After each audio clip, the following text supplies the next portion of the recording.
Bonsoir à tous. Je suis Catherine Fragou, je suis agent littéraire et j'ai le plaisir d'avoir présenté Christos Chrysopoulos à Anne-Laure Brisac. Mais on est là aujourd'hui pour parler de Signes Balises, qui est une maison d'édition qu'Anne-Laure Brisac a créée à Paris. Et j'aimerais qu'elle commence à nous présenter un peu la création et les titres. Et après, on va lui poser des questions, Anne-Laure. Merci, Katharina. Merci, Odile et toute l'équipe de la librairie. Merci à vous tous d'être là ce soir. Les premiers titres de Signes Balises sont parus en septembre 2013. Ça va faire 6 ans bientôt. Évidemment, il y a tout un travail de préparation avant, aussi bien éditorial que administratif. Et si on remonte encore plus avant, on remonte assez loin. C'est un projet que j'avais depuis très longtemps vraiment, mais que je me suis donné le temps de mûrir pour le réaliser vraiment. Et je publie, jusqu'à aujourd'hui, j'ai 9 titres. 9 titres sont parus, c'est-à-dire en moyenne entre 1 et 2 par an. C'est peu. Parce que, pour plein de raisons, des raisons techniques et des raisons intellectuelles. Les raisons techniques, c'est que je travaille à côté, ou plutôt ça, c'est à côté de mon travail. Je ne sais plus ce qui est à côté de quoi, mais disons que voilà, je travaille dans la journée, donc c'est le temps qui me reste et pour cette maison. Et puis aussi parce que je choisis avec beaucoup de rigueur, d'exigence, disons, peut-être de sévérité, je ne sais pas, les textes que je souhaite publier. J'en reçois beaucoup, que je décline en expliquant souvent aux auteurs pourquoi je ne les retiens pas. Voilà, donc 9 titres. Le dernier est paru en novembre, il y a 6 mois, Azimut Brutal, 45e parallèle nord. Le prochain va paraître en octobre. On aura peut-être l'occasion d'en reparler. Et il y en a 3 qui sont en préparation, dont 2 grecs. Donc, sur la ligne éditoriale de Signes Balises, que veut dire précisément pour vous littérature de témoignage ? Alors, c'est l'expression que j'emploie, littérature de témoignage, quand on me demande ce que je publie. Et au fur et à mesure, au fil des années et au fur et à mesure des échanges que j'ai avec les gens avec qui je discute, comme vous ce soir par exemple, je me rends compte que c'est un terme finalement un peu restreint par rapport à l'éventail des 9 titres déjà qui sont parus et de ce que je souhaite faire. Les anglo-saxons ont une expression qui correspond peut-être mieux à la ligne éditoriale. Ils appellent ça narrative non-fiction. C'est-à-dire, ce ne sont pas des essais universitaires non plus. Hein. On peut peut-être procéder par élimination. Ça n'est pas de la fiction, pas de roman. Ça, c'est la première chose. Pas de roman, pas de poésie, pas d'essai scientifique, académique. Mais tout le reste. Tout le reste, c'est-à-dire des récits liés à l'histoire, des récits liés à des lieux. Athènes, disjonction comme celui avec Christos. Minsk, cité de rêve, de Arthur Klino, qui est un livre d'un Biélorusse. Nikos Kavadias, journal d'un timonier, vous connaissez tous, je pense, Kavadias ici. Ce sont les écrits de jeunesse de Nikos Kavadias. Mais aussi des archives. Il y a une correspondance, la correspondance de Victor Serge avec sa compagne quand il doit fuir la France en 41.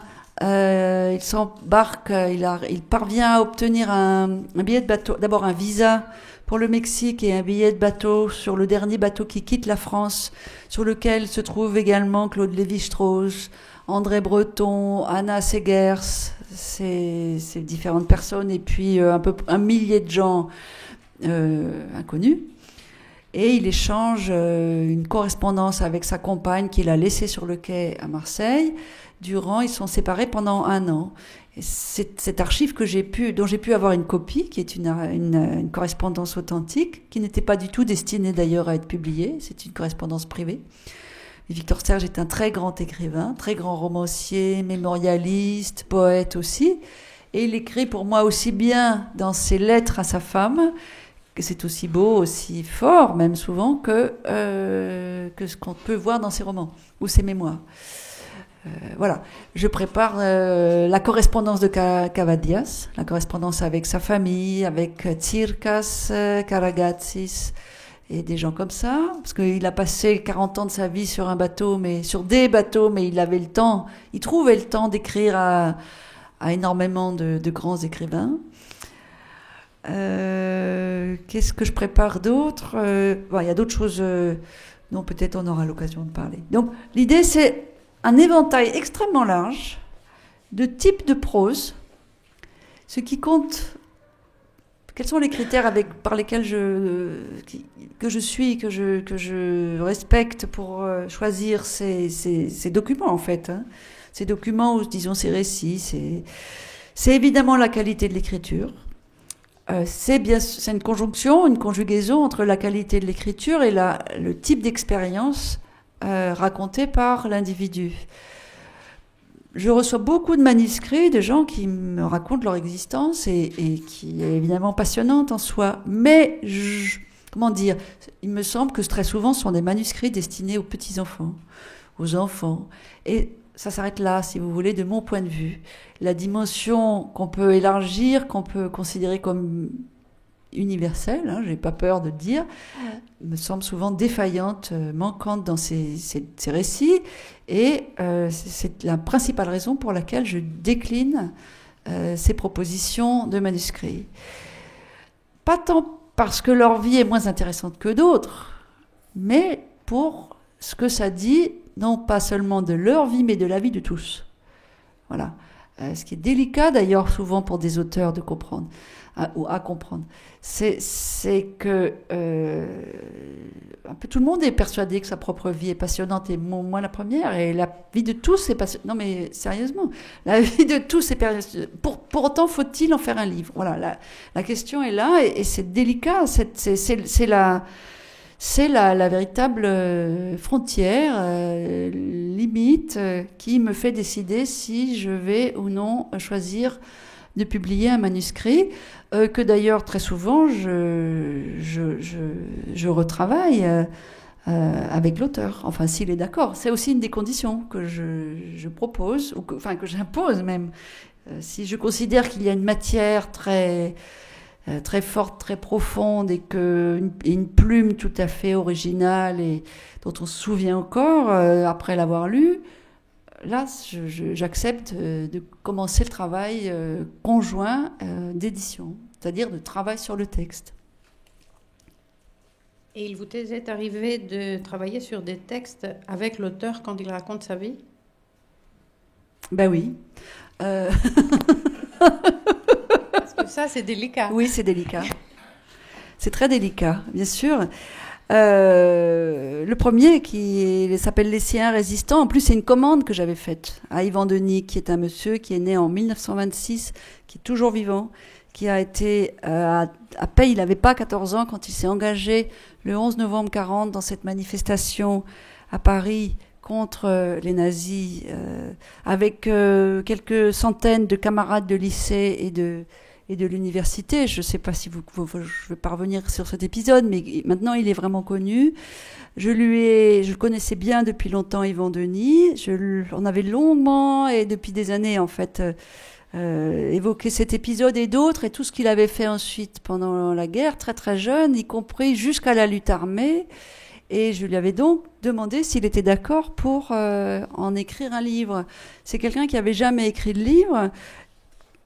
Je considère, et je ne suis pas la seule, que c'est un très très beau livre et très bien écrit. Et il y a eu la fabrique de ce livre, parce que c'est vraiment de ça dont il s'agit en l'occurrence. Je peux vous dire en 2 mots comment ça s'est passé. On se voyait tous les 15 jours, ça a duré 1 an. Tous les 15 jours, il me lisait les 10, 15, 20 pages qu'il avait écrites. Il me les lisait à voix haute. Et moi, je faisais mon travail d'édition, c'est-à-dire... Ah, tu m'as parlé de ça, mais là, je posais des questions sur une période que j'ai pas connue, évidemment, dont j'ai beaucoup entendu parler de d'autres façons, mais certains points me paraissaient devoir être expliqués, précisés. Il y avait des répétitions, etc. Et ce qui était délicat, et pour aller dans le sens de ce que tu dis, Caterina, c'est que parfois, il y avait une petite dérive. Le risque était de glisser vers le récit familial uniquement. Et c'est délicat parce qu'il fallait que je fasse entendre que il fallait garder la ligne du récit du jeune homme qui a eu une expérience pour moi absolument exceptionnelle. Je crois que c'est quelqu'un qui se rend pas compte, parce qu'il est d'une modestie absolument formidable, donc il se rend pas compte à quel point ce choix d'action est exceptionnel. C'est quelqu'un d'une très grande loyauté, c'est une très belle personne.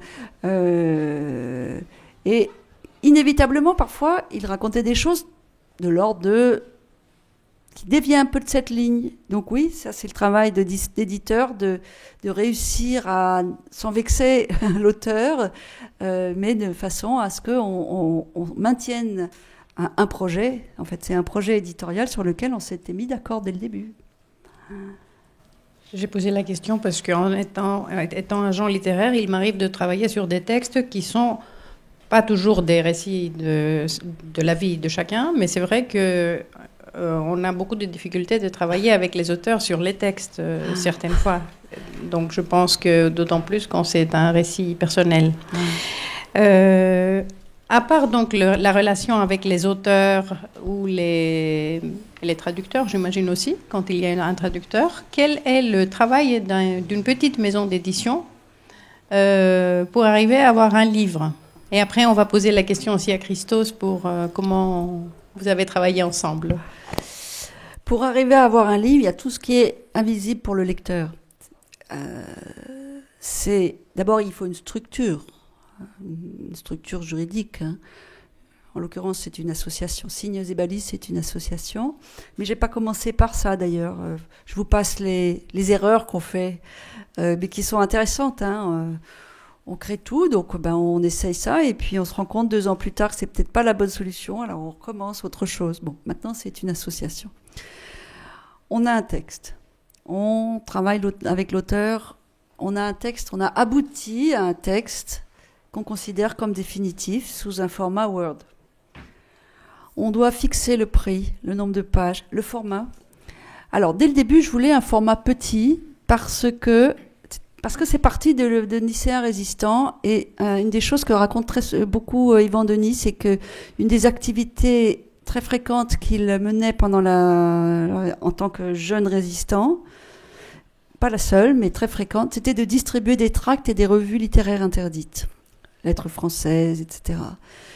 Et l'idée, c'était c'est cette idée de clandestinité qui me frappait, et je voulais, en fait, le premier titre est parti de là, et donc je voulais un livre qu'on pouvait quasiment mettre dans la poche. Du coup, ensuite j'ai rencontré des imprimeurs, et je leur ai dit, voilà, moi je veux ce format. Et les imprimeurs nous aident beaucoup. Parce qu'en fait, je voulais même quelque chose de plus petit. Et il m'a déconseillé. Ils sont de très bons conseils, hein, les imprimeurs. Ils nous conseillent pour le papier. On a des idées. Les éditeurs ont des idées. Mais c'est en dialoguant avec les imprimeurs qu'on sait qu'on peut arriver à quelque chose de satisfaisant. Je voulais des rabats, par exemple. Et je voulais aussi... Tous les livres que je fais fonctionnent de la même façon.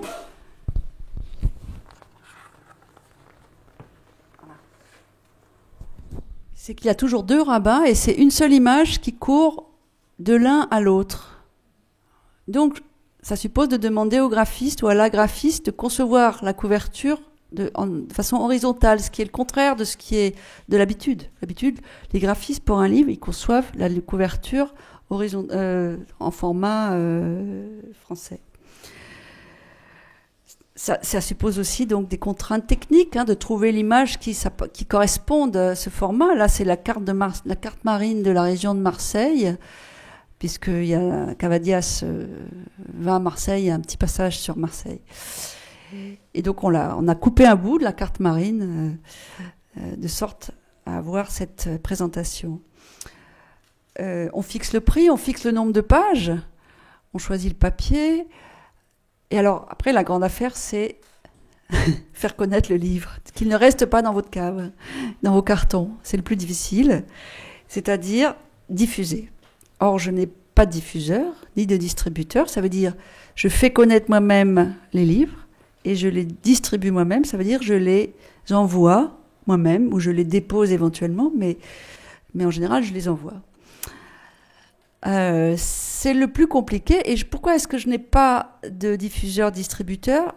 Ni moi-même, enfin, ni l'association Signes-et-Balises, ni un diffuseur-distributeur ne sont intéressés mutuellement à travailler ensemble.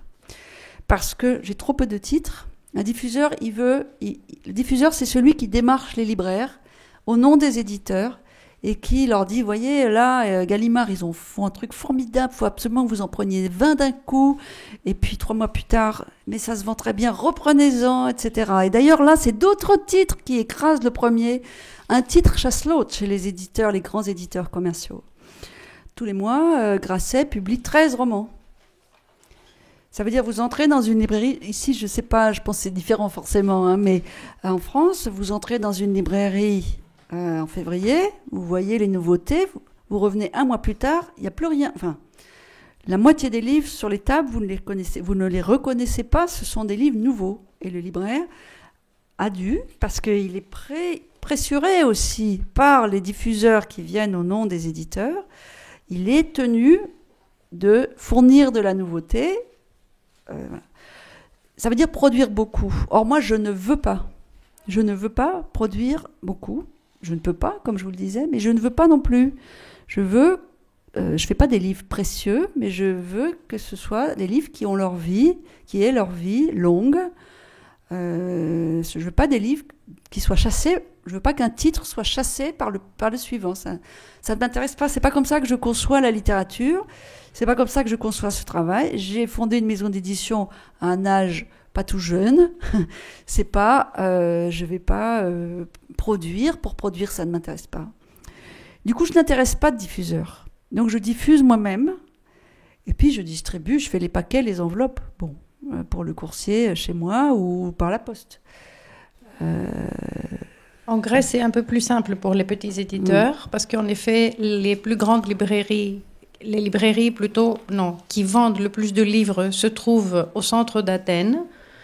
Et on peut aller soi-même déposer ses livres assez facilement. Donc c'est différent. Et on n'a pas de distribution et diffusion en Grèce. On a seulement un grossiste qui fait le travail. Et puis le travail de diffusion, se fait à l'interne chez des éditeurs ou par l'éditeur lui-même si c'est un petit éditeur. Donc en effet, à Paris, en France, d'autant plus qu'en France, je pense que c'est assez délicat d'envoyer des livres partout parce qu'il faut déjà connaître les libraires, il faut produire beaucoup pour arriver à avoir des livres pour envoyer même un seul exemplaire à toutes les librairies. Donc il y a des librairies pour les petits éditeurs qui ne doivent pas recevoir de livres sans commande, disons. Sans savoir qu'ils vont le vendre, c'est-à-dire, n'est-ce pas? Parce que est-ce qu'en France on dépose ces livres? Alors, on peut déposer. Oui, en fait, quel est l'enjeu, le pari, la difficulté pour un petit éditeur? On est peut-être autour de 5000 éditeurs en France. Il y a à peu près, alors les chiffres, je ne crois pas me tromper, mais je crois qu'il y a 30 000 points de vente. Il y a énormément de librairies, mais les points de vente, c'est aussi les maisons de la presse dans les villages, enfin dans les bourgs. Et il y a des livres. Hein. Il y a la presse, mais il y a aussi des livres. Et quand vous verrez ce qu'il y a, vous verrez les livres que vous voyez partout, sauf exception. Puis vous voyez des livres régionaux aussi, hein, quand vous allez en dehors de Paris. Donc moi, je ne peux évidemment pas envoyer à tous, mais même à très peu. Et puis au fond, les libraires, ils ont une contrainte qui est la surface de leur librairie.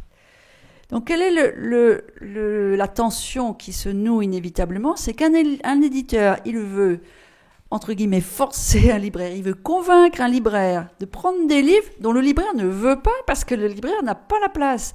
Et se dit, mais personne ne veut me l'acheter, ce livre. Personne ne connaît cet auteur, que cette maison d'édition, on ne connaît pas. Qu'est-ce que je vais m'embarrasser Voilà. Alors, les dépôts, le principe, c'est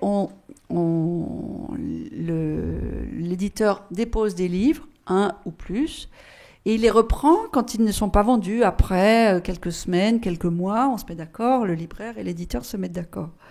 Je le pratique, mais uniquement quand il y a des événements. Ça veut dire quand un écrivain est invité pour une soirée. Christos, par exemple, quand tu es venu en France en 2016, Christos, Actes Sud a permis à Christos d'être invité pour une résidence qui s'appelait une résidence itinérante dans les Pays de la Loire. C'était intéressant, très intéressant pour lui, parce qu'en plus il sortait 2 livres à l'époque en français, La destruction du Parthénon chez Babel et La tentation du vide. Voilà. Donc il y avait une actualité autour de l'œuvre de Christos en France. C'est aussi le moment où lui, Christos et moi, on a fait ce livre de photographie sur Athènes. Et il était invité dans 4 ou 5 villes où il intervenait dans les lycées, en librairie, etc.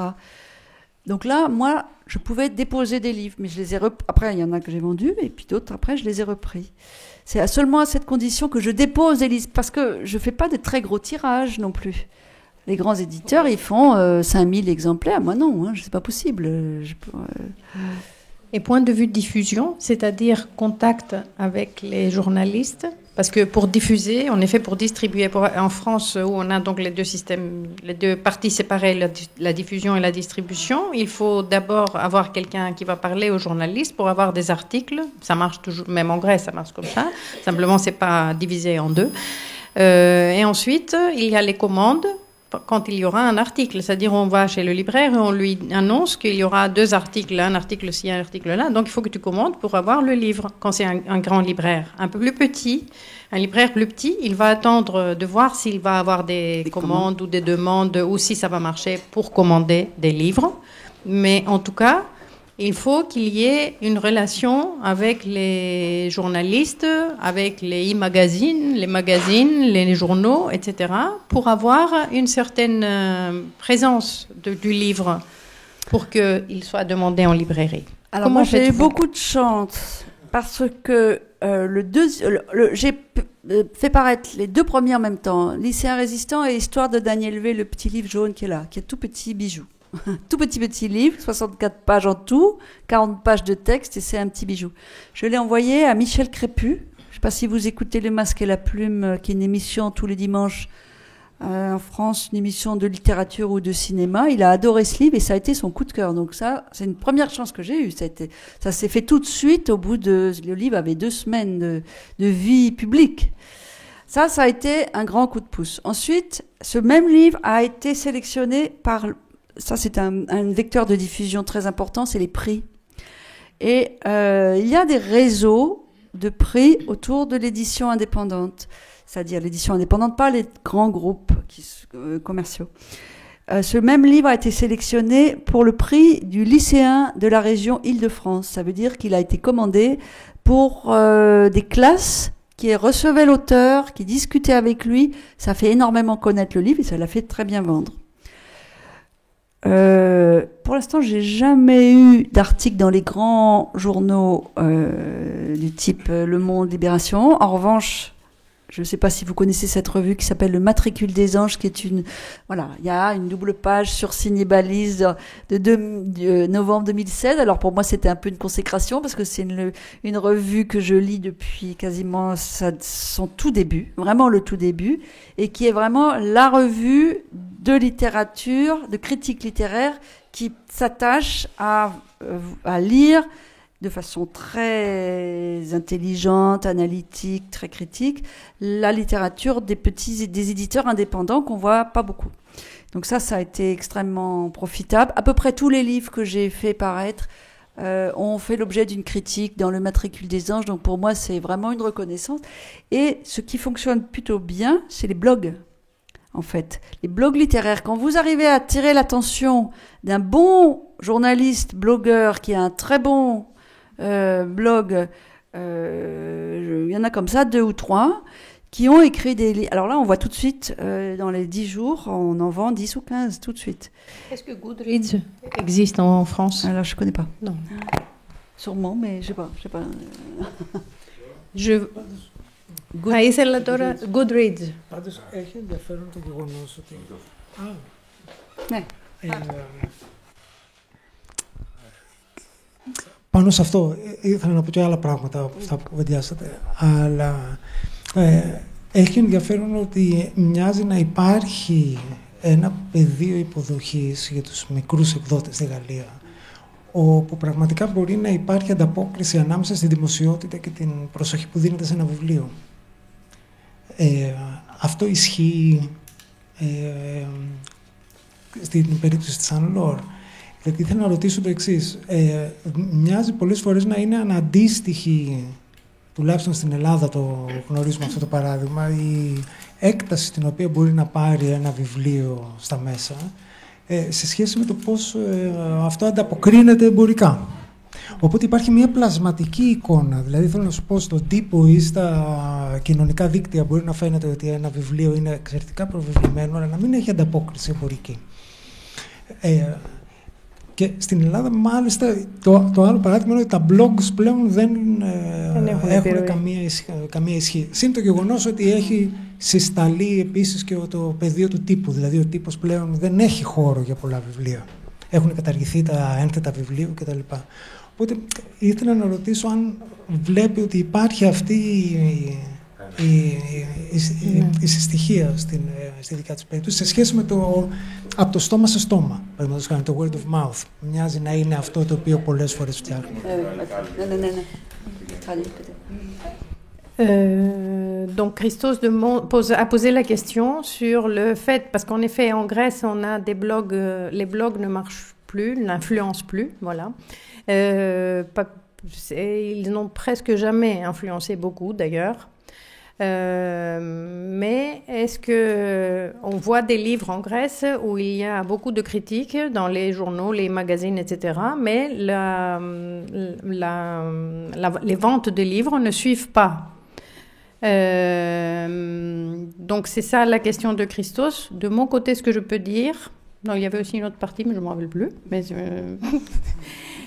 Mais en tout cas, là, en effet, oui, la question c'était ce qu'un petit éditeur peut faire, quelle est l'ampleur que ça peut prendre pour un petit éditeur. En Grèce, un petit éditeur peut avoir beaucoup plus de succès qu'un petit éditeur en France, parce que quand même on est un marché plus petit et du coup plus humain pour le petit. Donc en France, c'est vrai qu'il est impossible d'entrer à la FNAC. Moi, j'ai même essayé de placer plusieurs titres grecs qui étaient traduits en français, qui étaient sortis en Grèce mais pas en France. Et j'ai essayé d'avoir une vingtaine de livres, c'était des guides à l'époque, et de les vendre à la FNAC en France. Et la FNAC m'a dit que c'était trop peu pour pour en faire un client. Or, je leur avais proposé presque tous ceux qui étaient des guides sur la Grèce qui étaient en français. Et il n'y avait pas de place il y avait pas suffisamment de titres pour pouvoir les introduire à la librairie.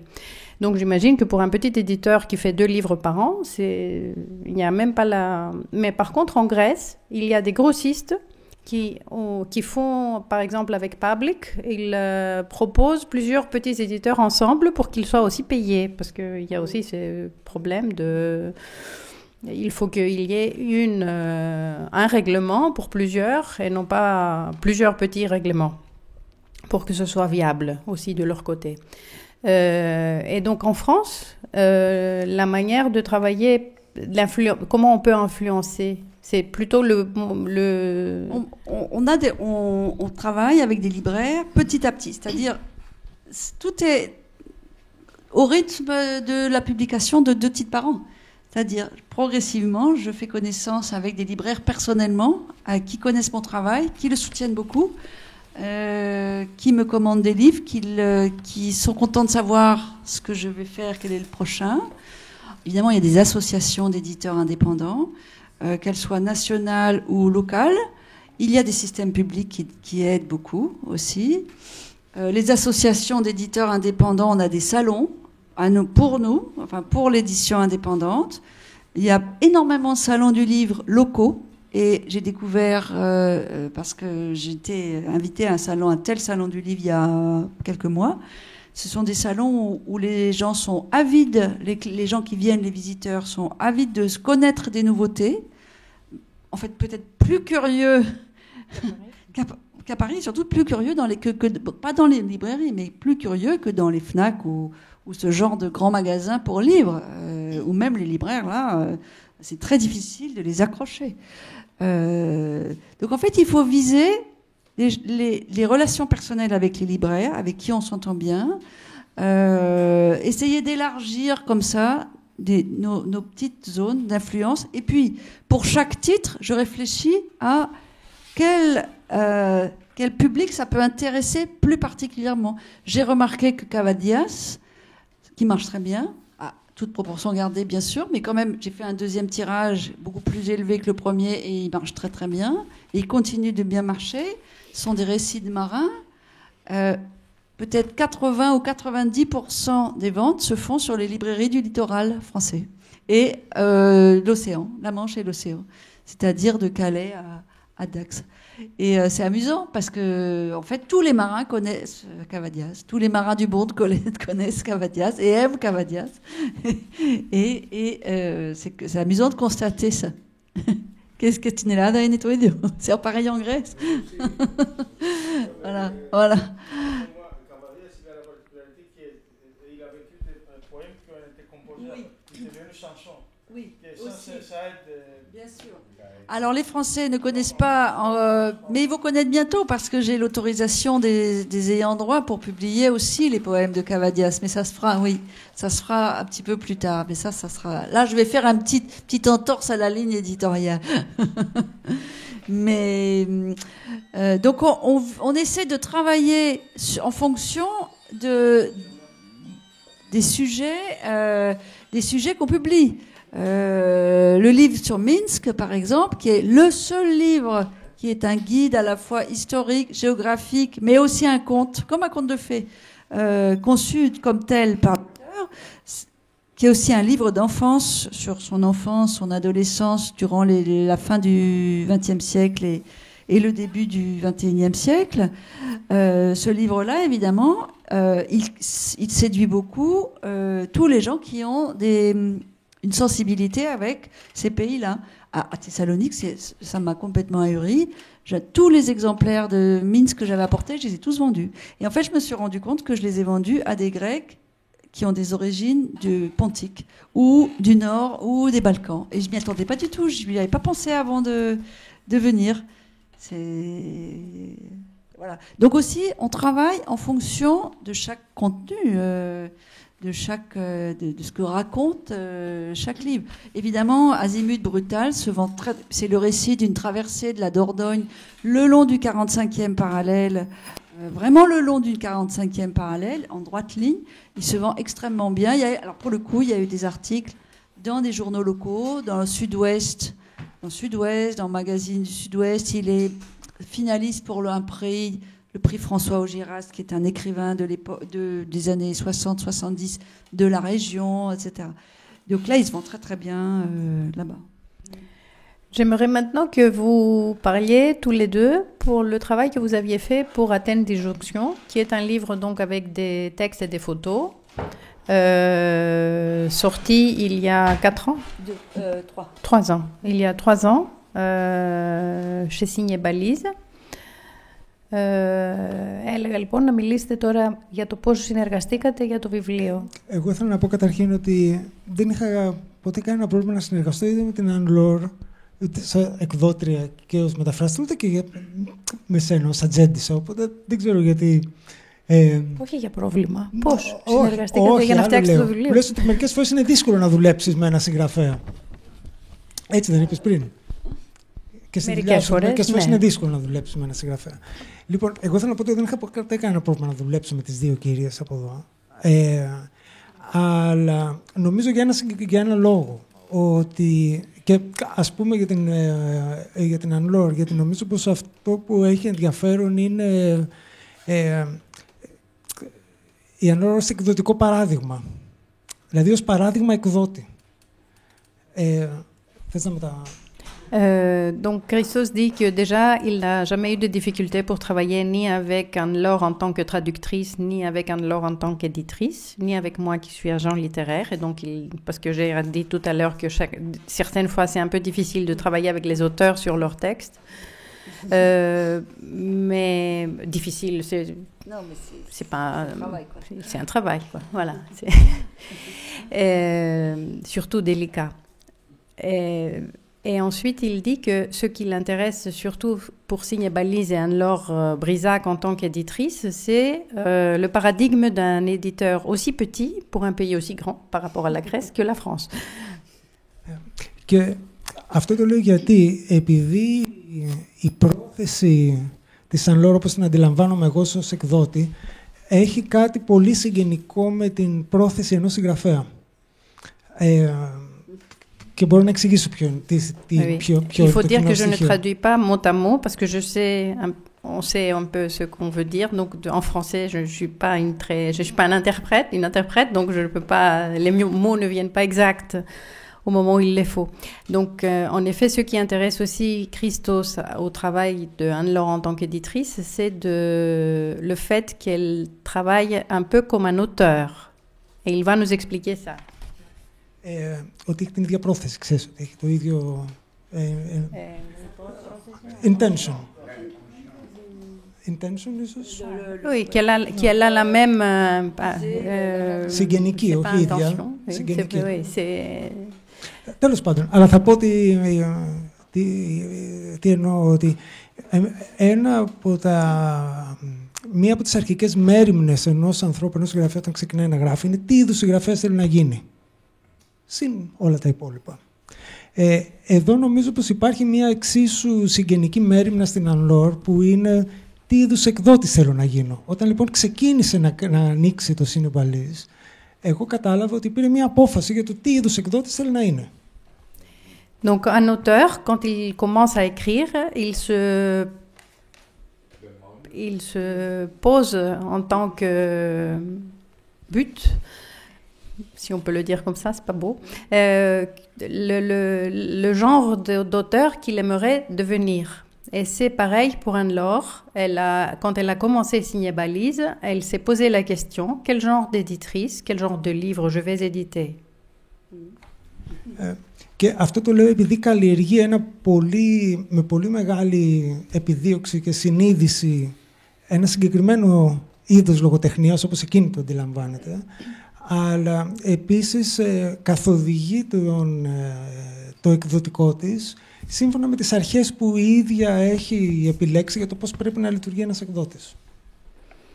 Et en effet, ce qu'elle fait, c'est double, parce que d'un côté, elle conduit les auteurs à ce qu'elle veut faire dans ce travail éditorial qui est le sien, et en même temps, elle cherche à trouver les textes qui feront ce qui est la matière de sa maison, de sa ligne éditoriale. Ναι, περίπου. Και θέλω να πω ότι και αυτό είναι διαφορετικό από έναν εμπορικό εκδότη, ο οποίος βλέπει το βιβλίο ως ένα εμπορικό αγαθό, ουσιαστικά. Et c'est différent d'un éditeur qui est un grand éditeur et qui voit le livre comme un produit. Και γι' αυτό όταν υπάρχει συμφωνία ανάμεσα σε έναν εκδότη που έχει μια συγκεκριμένη οπτική και σε έναν συγγραφέα που βλέπει και τη δουλειά του με έναν συγκεκριμένο τρόπο, τότε τα πράγματα μοιάζουν να καθοδηγούνται από μόνοι τους προς ένα κοινό στόχο. Et en ayant donc ces deux côtés pareils et parallèles, donc de l'intention et du contenu, l'auteur qui a la même idée que l'éditrice peuvent travailler ensemble de manière très souple. Όταν λοιπόν εγώ έδειξα αυτό το χειρόγραφο, τέλος πάντων, αυτό το project στην Ανλόρ, και μάλιστα εδώ που το σκέφτομαι είναι ενδιαφέρον ότι το Signe Balise είναι ένας ενιολογικός εκδότης, δηλαδή καθοδηγείται από μία έννοια. C'est Anne-Laure peut-être qui va nous parler un peu de Signe Balise, des noms. Ah, des noms. Το όνομα του... Pourquoi ça s'appelle comme ça? Voilà. En France, vous connaissez sûrement le phare et balise. C'est quelque chose que les phares et balises, c'est un service du public qui gère l'ensemble des phares et des balises du littoral.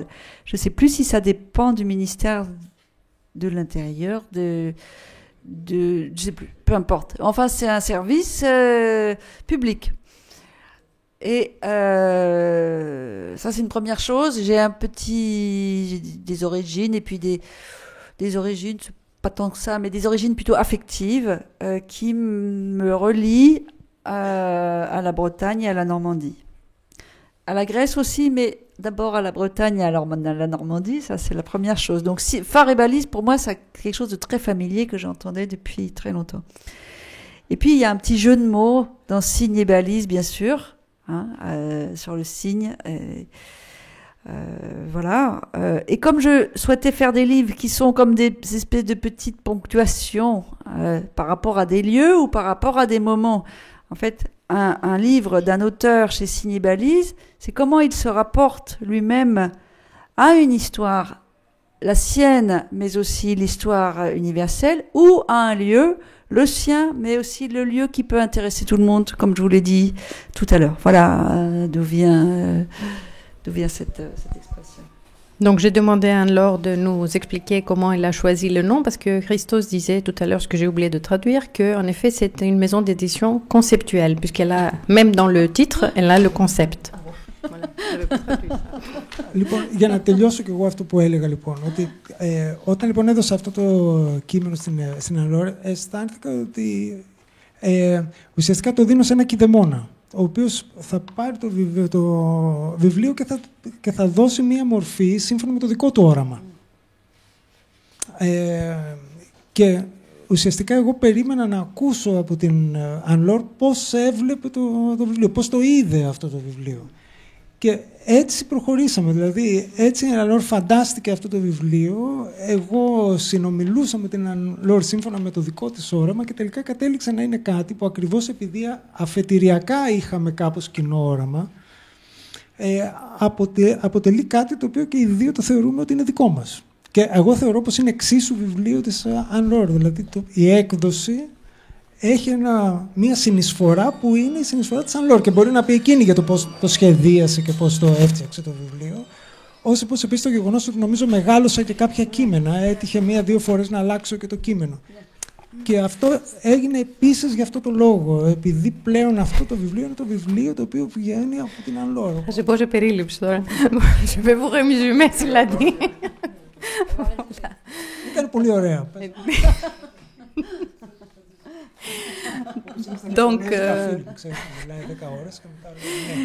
Donc, en effet, Christos, quand il a donné le livre à Anne-Laure, il l'a senti comme s'il le donnait à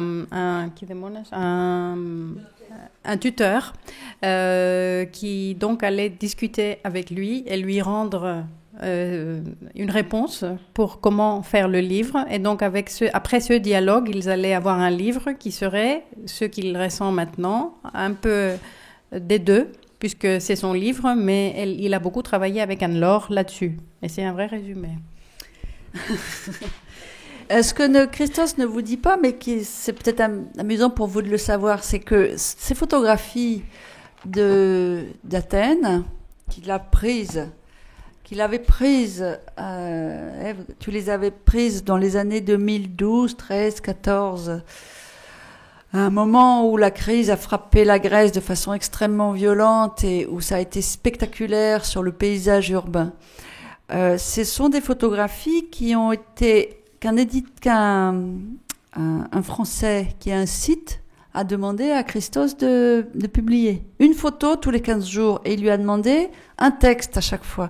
Donc Christos m'a dit, tiens voilà, on me demande ça, est-ce que tu peux traduire le texte? Bon, donc je traduisais le texte et au fur et à mesure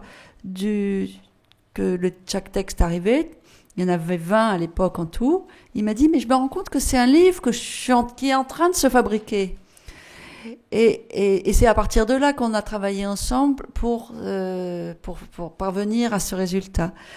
Contrairement aux autres, il est un tout petit peu plus grand. Et je vous ai expliqué que tous mes livres étaient petits, de format 12, 17. Et là, j'ai exprès choisi un tout petit peu plus grand, de manière à donner un peu plus d'ampleur simplement aux photographies. Et alors, ce qui est amusant, c'est aussi que un livre entraîne d'autres livres.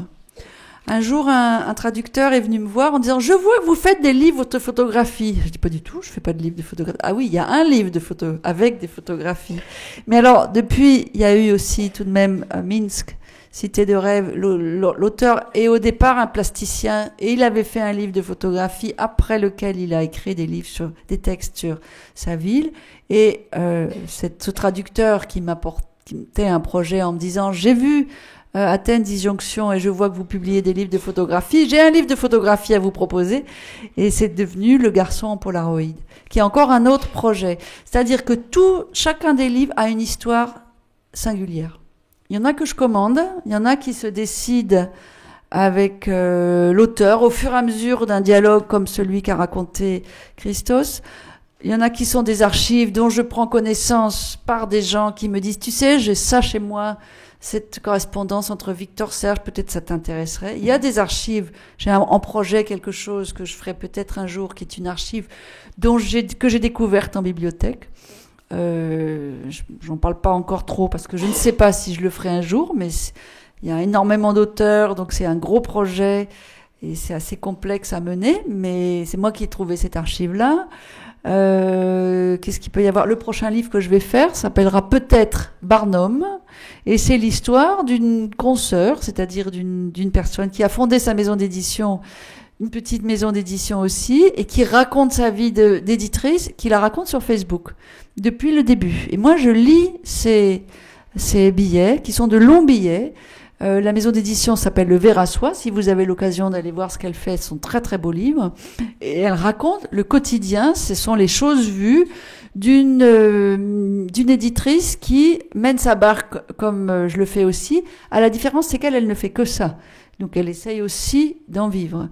Et c'est le quotidien, la façon dont il faut se bagarrer, et en même temps les immenses joies qu'elle éprouve à fabriquer ses livres et à les vendre et à en parler, et les retours qu'elle a des uns et des autres. C'est quelqu'un qui travaille sur le mouvement, c'est-à-dire elle publie des livres de voyage qui ont rapport avec le voyage, avec le déplacement, et le mouvement, ça peut être aussi d'un pays à l'autre, l'exil. Donc elle a toute cette palette là de récits ou de romans, parce qu'elle écrit des romans.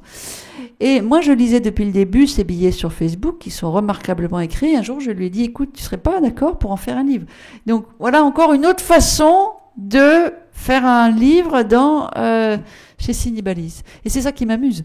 C'est aussi, c'est la variété. Je vous disais tout à l'heure que le mot littérature de témoignage est un peu restrictif pour dépeindre l'ensemble des formes et des contenus que je propose, mais aussi l'histoire de chaque livre. Et ça, j'aime bien raconter ça. Enfin, j'ai pas souvent l'occasion de le raconter, donc ça me fait plaisir de vous en parler. Mais chaque histoire est une histoire aussi. Chaque livre a son histoire éditoriale. Vous voulez lire quelques extraits? Alors, j'avais choisi un extrait, un apostpasma du livre de Christos en français.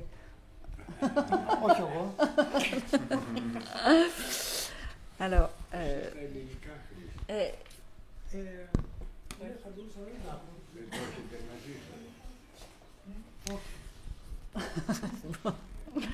alors j'ai choisi un petit extrait d'un livre du début de Athènes Disjonction. C'est une photographie qui est, la légende, c'est Herbe folle sur le pavement de la Bibliothèque nationale, page 20. Et pour ceux qui ont le livre entre les mains ou pas très loin, c'est un petit texte qui est intitulé « Le corps de la ville ».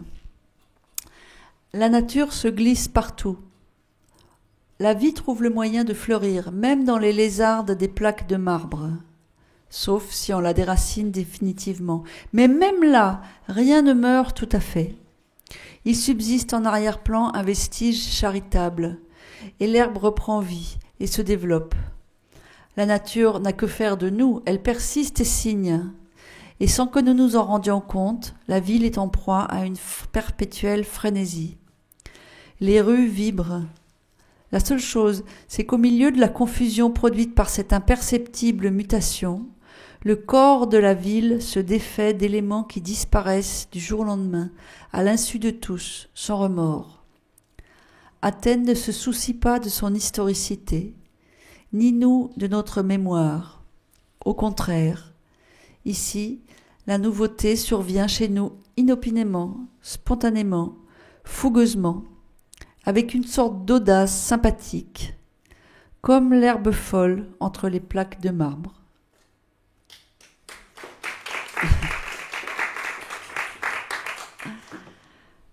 Un autre petit. Donc ceci, ce n'est pas un texte non-narrative fiction. Je ne sais pas ce que c'est comme texte en fait. J'aime bien publier des textes dont je ne sais pas ce que c'est comme texte. C'est peut-être ça la définition de la ligne éditoriale. Comment ? Voilà les Bélis.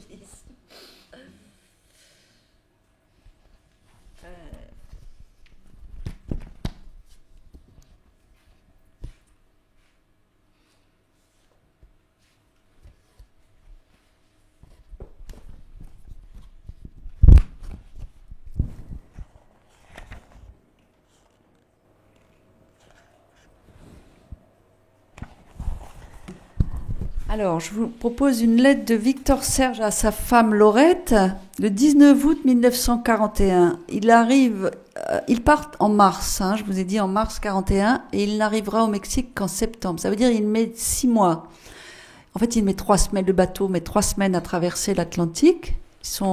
Ils arrivent aux Antilles, ils sont emprisonnés là-bas plusieurs semaines, et après, il part pour Saint-Domingue, et on n'imagine plus ce que c'est que les conditions de vie, les conditions de voyage, de transport, en particulier pour un réfugié. On le voit de façon assez extérieure aujourd'hui. Donc il attend depuis des mois de pouvoir quitter Saint-Domingue pour aller au Mexique. Il va passer par Haïti et Cuba.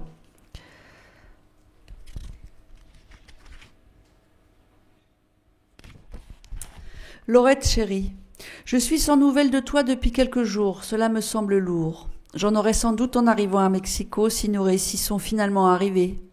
Nous sommes partis avant-hier en avion, devant faire escale à Port-au-Prince, où j'espérais faire une démarche utile et voir des amis. Mais on nous a obligés à reprendre aussitôt l'avion en sens inverse, en nous déclarant que nos visas haïtiens étaient périmés. Bien que le consul d'Haïti m'ait la veille certifié le contraire. Nous avions nos places retenues sur un avion pour repartir 4 jours plus tard. Depuis les nouvelles réglementations américaines, beaucoup de fonctionnaires ont tendance dans ces pays à considérer le voyageur européen comme l'ennemi numéro 1. Il ne fait pas bon d'être réfugié. Ne nous étonnons de rien. Comme je veux arriver au plus vite, pour toi, et parce qu'il le faut. Nous repartons dans quelques jours en avion et devons être rendus très vite. Mais mon voyage qui avait été organisé dans les meilleures conditions en est tout désorganisé. Au lieu de descendre à Mexico City où je suis attendu, je descendrai dans un bled provincial, très éloigné de la capitale, où je ne connais personne, car le mauvais tour que l'on nous a joué nous a coûté assez cher. Et si je devais encore me faire envoyer de l'argent, cela prendrait 10 jours de correspondance. En ce moment, Nancy ne sait pas où je suis. Nancy MacDonald, c'était une amie américaine qui aidait tout ce réseau d'intellectuels européens à trouver des visas et des pays qui voulaient bien d'eux, et des visas et des billets d'avion ou de bateau. En ce moment, Nancy ne sait pas où je suis. Elle ne peut ni m'écrire, ni me faire suivre le courrier, et elle sera rudement inquiète quand elle apprendra toutes ces nouvelles difficultés. Mais il est probable que tout ira bien et que nous pourrons même reprendre en territoire mexicain l'avion pour Mexico. Ma Laurette chérie, je comptais t'envoyer de Port-au-Prince une lettre tout à fait enthousiaste. Nous avions été, Vladi et moi, Vladi c'est son fils qui a 19 ans et qui voyage avec lui. Nous avons été, Vladi et moi, grisés, enivrés par cette prodigieuse vision du monde, entièrement nouvelle, démesurée, splendide. On voyage parmi les nuages, un peu au-dessus, sans le moindre sentiment d'insécurité. Et l'on a sans cesse sous les yeux un immense paysage mouvant, inconcevable pour ceux qui ne l'ont pas encore vu, d'une richesse pour laquelle il n'y a pas d'expression. J'ai trouvé faible le beau livre de Saint-Exupéry. Je m'étonne que ni les écrivains, ni surtout les peintres, n'aient tiré parti de ce renouvellement complet du sentiment de la terre, du ciel, de l'espace et de l'homme dans tout ceci. Je m'exprime en termes bien théoriques, mais c'est un poème éclatant qu'il faudrait écrire. Sans doute les peintres et les écrivains qui voyagent en avion sont-ils en général des gens arrivés, blasés, incapables d'efforts, et les jeunes qui pourraient voir et faire ne prennent généralement pas l'avion. À tout moment je te disais, et je devais avoir un sourire crispé, « Regarde, Laurette chérie, je n'ai pas cessé de penser à toi. J'ai voulu tout partager avec toi. Je te parle ainsi toujours et tu dois le savoir. Tu es la grande joie vers laquelle je suis toujours tendue et par laquelle je suis toujours mutilée, tant je trouve contre nature que tu ne sois pas là. De Mexico, je t'écrirai plus longuement. Je compte y être entre le 25 et la fin du mois, sauf complications nouvelles toujours possibles. Tu vois pourquoi je te recommande de ne pas voyager avec les enfants. D'une heure à l'autre, tout change, presque toujours contre vous et dans le sens d'un accroissement imprévu des frais. J'embrasse bien fort Janine et je pense infiniment à toi, chérie. Tendresse, tendresse, chérie. Victor. Les enfants, c'est sa fille, qui était une petite fille qui avait 5 ou 6 ans à l'époque, qu'il a laissée en France, et le fils de Laurette, qui avait à peu près le même âge. Donc des choses qu'ils discutent dans leurs lettres, c'est est-ce qu'on emmène les enfants au Mexique ou pas? Tout est question de logistique, on dirait aujourd'hui. Mais c'est assez déchirant parce qu'on se rend compte que ça pose des questions humaines tout à fait tragiques. Pour vous dire comment ça s'est terminé, finalement René, le petit garçon de Laurette, reste en Europe et il ne connaîtra quasiment pas sa mère.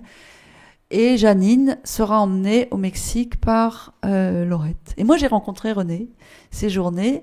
Le fils de Laurette, ça a été une aventure absolument bouleversante parce qu'il fallait que j'obtienne l'autorisation des ayants droit de Laurette séjourné pour publier les lettres qu'elle écrit à Victor. Dans ce corpus, il y en a 4. En un an, il écrit 50 lettres et elle en écrit 4. Ou bien, il en a écrit plus qui ont été perdues, c'est tout à fait probable. Elle est décédée maintenant, depuis pas très longtemps, mais je devais obtenir l'autorisation aussi de ses enfants, de son fils. Donc je l'ai retrouvé. C'est un vieux monsieur qui était très touché que je veuille publier ces lettres. Puis je vous propose un dernier extrait, puis peut-être qu'après vous aurez des questions. C'est un extrait du dernier livre que j'ai publié. Azimut brutal. Alors, je vous ai dit, l'histoire, c'est 4 garçons, l'auteur et 3 camarades, qui traversent la Dordogne pendant une petite semaine en octobre, le long du 45e parallèle. Et il évoque les gens qui sont, dit-il, qui vivent en dehors du flux. C'est-à-dire, évidemment, ils traversent des campagnes, des forêts, et ils tombent sur des gens qui sont à l'écart des centres nerveux, comme il dit. Et je vais vous donner quelques petits aperçus de ces gens qu'il croise ou parfois avec qui il échange. Le long du tracé, des visages aperçus et des quelques rencontres, je retiens le sentiment d'une vie hors des représentations communes, lesquelles ne peuvent que vous ignorer ou vous réduire à une prétendue sagesse ancestrale, car elles ne savent pas dire le choix incompréhensible pour les habitants des centres nerveux de vivre en dehors du flux, le vœu de l'écart, de la dissimulation avec ses vertus espérées, de l'expérience du repli. Hors du bruit, en dehors du courant, peut-être est-ce pour ces habitants des campagnes une façon de pénétrer le silence et de quitter ce qui semble nous agiter comme des marionnettes. Un matin, c'est un chasseur qui voulait faire du rugby et que sa famille a forcé à la musique, au saxophone, pour trouver une planque dans l'armée. Il ne joue plus. Nous sommes dans la petite cuisine de la grande maison qui surplombe une vallée. Il est un peu plus de 8 heures, mais il est déjà tard pour lui. Le café réchauffe dans une casserole, une guitare traîne dans un coin, pour les enfants. Sa parole résonne avec force dans la pièce, puis laisse place à un silence épais, comme si le plus important se passait ailleurs et qu'il n'était pas besoin de le dire. Nous n'avons pas grand-chose à échanger, ou bien trop, un autre jour sans doute, mais nous passons un agréable moment avant de repartir marcher. Peut-être nous regarde-t-il par la fenêtre, en finissant son café, descendre de sa colline vers le lac. Dans une maison isolée, un homme seul s'habille en femme et vaque naturellement à ses affaires, un sécateur à la main, loin de tout regard, dans le permanent spectacle d'un moi enfin réuni. Il ne nous a pas vus surgir d'un fourré. Nous observons sa silhouette, mais restons à distance, malgré la tentation de savoir. Une fin de journée, un vieil homme intarissable s'accroche à moi, l'homme des mots. Il vit dans un lieu dit nommé « la cause ». Et lorsque je lui demande l'origine de ce mot, il en perd son latin en me rabrouant. « Mon cher enfant, mon cher écrivain, vous manquez de lettres, de causam en latin, le domaine. » Causam, ça ne veut pas du tout dire le domaine. Il voulait être archéologue et poète, il dut reprendre l'exploitation agricole pour sauver sa famille. À une autre étape, un bel homme ascétique, à la moustache abondante et la distinction discrète, traducteur de l'anglais, qui vit depuis 40 ans en Inde, me raconte un pèlerinage à pied sur ce continent, 2600 kilomètres que les marcheurs doivent précisément effectuer en 3 ans, 3 mois et 3 jours pour respecter l'ordre et l'équilibre. Admiration et incompréhension me coupent la parole. À midi de plein soleil, ce sont des pompiers qui font la fête en famille dans la forêt, avec la force de l'évidence du groupe, des interpellations et des fausses engueulades, de l'alcool qui allume et éteint.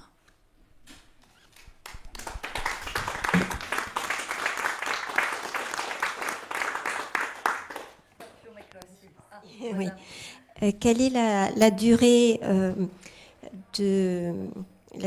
donc entre le projet d'un livre et puis la sortie du livre? Alors là encore, c'est très très variable suivant les projets. Histoire de Daniel V, j'ai demandé à l'auteur que je connaissais aussi en fait, j'ai fait une proposition de commande et il l'a refusé. Mais il m'a dit, mais j'ai quelque chose qui pourrait peut-être t'intéresser, qui m'a envoyé et j'ai décidé tout de suite de le publier. Ça s'est fait en 3 mois. Alors, c'est une chose qui est peut-être propre aux petites maisons d'édition. C'est qu'on est extrêmement souple. Les grandes maisons d'édition, le diffuseur demande un programme 1 an et demi, 2 ans à l'avance. C'est-à-dire, ils savent déjà officiellement, et les libraires le savent aussi, que dans 1 an et demi, 2 ans, il y aura tel et tel livre. Moi, si j'ai entre les mains un manuscrit que je considère comme abouti, prêt, 2 mois plus tard, il peut être prêt. C'est très variable. Je vous ai dit, Yvan Denis, ça a mis plus d'1 an. Celui-ci, je l'ai reçu par la poste. Et j'ai proposé à l'auteur, je lui ai dit, écoutez, moi je trouve ça vraiment bien votre livre, mais il faudrait changer ceci, cela. Il a refait une version qu'il m'a envoyée à nouveau. Et après, il était très impatient que je lui donne mon avis. Là, c'est moi qui n'avais pas le temps d'aller plus vite qu'il aurait souhaité. Et à partir du jour où je lui dis, ok, c'est bon, je le prends et peut-être qu'il y aura des petites choses qu'on va travailler ensemble, ça s'est fait en 6 mois peut-être. Ça peut être plus rapide encore. Et ça peut être plus long.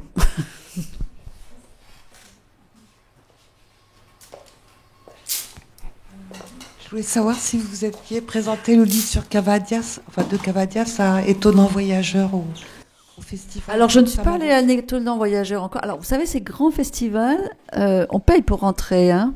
Oui. Et souvent, c'est très cher. Mais il y a des associations d'éditeurs qui s'organisent pour mutualiser les coûts et ce que ça devienne moins cher. Je suis encore pas allée, j'ai pas encore essayé d'y aller parce qu'il faut que je puisse aussi proposer des titres qui intéressent. Voilà. Donc et aussi Étonnant Voyageur, c'est je crois début juin. Voilà, je peux pas être partout dans tout. Mais il est possible que je l'ai pas fait. Voilà pour répondre, mais je le ferai peut-être. Tu es allé à Étonnant Voyageur, hein, Christos, il avait. Mais pour d'autres livres. Alors j'ai plusieurs imprimeurs différents. Le premier a fait faillite, je travaille plus avec lui malheureusement, il n'existe plus. Les 2 premiers livres. Je publie certains livres en numérique pour les petits tirages. Je travaille avec un très bon éditeur, un imprimeur numérique tout près de Paris. Personne ne se rend compte que c'est du tirage numérique. Non. Mais après, celui-ci, il a été tiré en numérique d'abord. même Cavadias, et ça s'est vendu tout de suite. Et ensuite, j'ai refait un tirage en offset avec des cahiers cousus. Donc c'est plus solide. Et c'est donc chez un autre imprimeur. J'essaye de travailler en France. Un seul des titres a été imprimé à l'étranger. Parce que c'était vraiment trop cher de le publier en France. Mais celui-ci a été imprimé en France, à Lyon. Très bon imprimeur, Chira. Mais c'est un peu plus coûteux que certains imprimeurs dans les pays de l'Est. Mais j'essaye de travailler en France. Alors depuis les 2 derniers titres, je ne mets plus d'argent de ma poche. On a des petites aides aussi. On est aidé pour les traductions par le Centre national du livre. À chaque fois que j'ai fait une demande, j'ai eu une aide. Et puis après, la vente, en fait. Alors, ça va de 300 à 1000. C'est très varié. Celui-ci, le deuxième tirage, le premier était de 300 et ensuite de 1000. Et ça se vend bien. Donc, je pense que... Lycéen résistant, c'était 1000 et j'en ai plus. Là, il est en cours de réimpression. Donc, la semaine prochaine, je vais recevoir le nouveau tirage. Mais il se vend plus beaucoup, mais il continue de se vendre quand même. Il s'est beaucoup vendu auprès des lycéens parce que l'auteur a énormément circulé dans les lycées. Bonsoir Anne-Laure, bonsoir tout le monde. J'essayais de parler en français, même si mon français n'est pas si bon comme le grec de Anne-Laure, qu'on n'a pas écouté ce soir. Hein? Alors, pas de questions, je vais présenter mes compliments à une amie que je connais quand elle avait 19 ans. Ça fait déjà 10 ans. Et je vous remercie tous pour cette soirée. Merci.